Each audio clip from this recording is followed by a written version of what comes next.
यानी सड़कों पर और छतों पर नमाज की चर्चा फालतू है, बात विकास की होनी चाहिए। केंद्रीय मंत्री चिराग पासवान ने ऐसा क्यों कहा और उनकी ये जो खबर है, उनकी ये जो बात है, वो बिहार की राजनीति में आग की तरह कैसे फैल गई, आइए आज इसी के बारे में चर्चा करते हैं।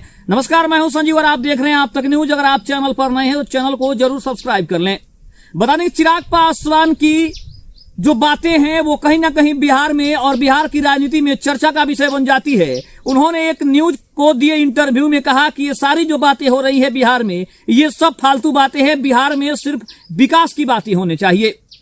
चिराग पासवान ने यहां बिहार में नीतीश कुमार के नेतृत्व से लेकर देश में हो रही सांप्रदायिक बयानबाजी पर भी अपनी स्पष्टता से जवाब को दिया है और साथ ही साथ उन्होंने अपने जवाब से बिहार की राजनीति को सबसे ज्यादा रंगने का काम किया है। बता दें केंद्रीय मंत्री चिराग पासवान ने आज काफी बेबाकी से अपना जवाब दिया है और अब उनकी बेबाकी की वजह से ही बिहार की राजनीति में एक बार फिर से उनकी चर्चा शुरू हो गई है। उन्होंने खुलकर कहा कि जाति और धर्म के खांचे में न तो सोचते हैं और न ही ऐसे किसी भी राजनीति के हिमायती हैं, क्योंकि हम सिर्फ विकास की बातें करते हैं, हम सिर्फ बिहार की बातें करते हैं। चिराग पासवान ने जहां एक तरफ ये खुलकर कहा कि वे केंद्र के बजाय राज्य की राजनीति करना चाहते हैं, तो वहीं बिहार विधानसभा चुनाव में भी दमखम से लड़ेंगे, इसके ऊपर भी उन्होंने जवाब दिया है।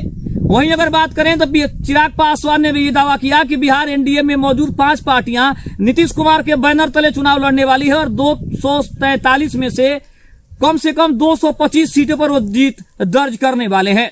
जब चिराग पासवान से वक्फ बिल पर उनका स्टैंड पूछा गया तो चिराग पासवान ने मुसलमानों के लिए बड़ी बात कही है, जिसकी चर्चा बिहार में सबसे ज्यादा हो रही है। उन्होंने कहा कि जिन्होंने इन संशोधनों पर सरकार को खुला समर्थन दिया है, ये बात उनसे भी पूछनी चाहिए। चिराग पासवान ने यह भी कहा कि वे भी चाहते थे कि जेपीसी में यह बिल जाए और फिर जब वहां लोगों ने अपनी बात को रखा तो समझ आया कि मुसलमानों में भी कई लोग इसका समर्थन करते हैं। चिराग ने स्पष्ट किया कि 3 तलाक में भी यह धारणा बनाने की कोशिश हुई थी कि पूरा समाज नाराज है, जबकि ऐसा नहीं था। मैं उनकी आवाज बनना चाहता हूं जो माइनॉरिटी में भी माइनॉरिटी की बात करते हैं। चिराग पासवान से जब नमाज और औरंगजेब पर हो रही सियासत पर अपनी विचार रखने को कहा गया तो उन्होंने खुलकर कहा कि सड़कों और छतों पर नमाज होनी चाहिए या नहीं, इसकी चर्चा फालतू है। इसके अलावा बिहार में विकास की बात होनी चाहिए, इसके बदले बात सिर्फ बिहार में रोजगार की होनी चाहिए, विकास की होनी चाहिए। बिहार की राजनीति और साफ सुथरी कैसी हो, इसके ऊपर चर्चा होनी चाहिए, ना कि ये फालतू की बातें होनी चाहिए। चिराग पासवान ने कहा कि धर्म व्यक्तिगत आस्था का विषय है। मैं फिर से दोहराता हूं कि जाति धर्म की बातें बेकार की चीजें हैं। धर्म को लोगों की 4 दीवारी तक सीमित रखना चाहिए। चिराग ने मंदिर मस्जिद विवाद में योगी आदित्यनाथ के बजाय मोहन भागवत के बयान से अधिक सहमति दिखलाई दी है। उन्होंने साफ तौर पे कहा कि जिस तरह से भेदभाव की जो राजनीति है वो बिहार में हो रही है और सबसे ज्यादा इसकी चर्चा हो रही है, इसका मतलब स्पष्ट है कि बिहार में विकास के मुद्दों से लोगों को भटकाया जा रहा है। बिहार में सांप्रदायिकता फैलाने की कोशिश की जा रही है। बिहार में जातियों को अलग अलग बांटने की कोशिश की जा रही है।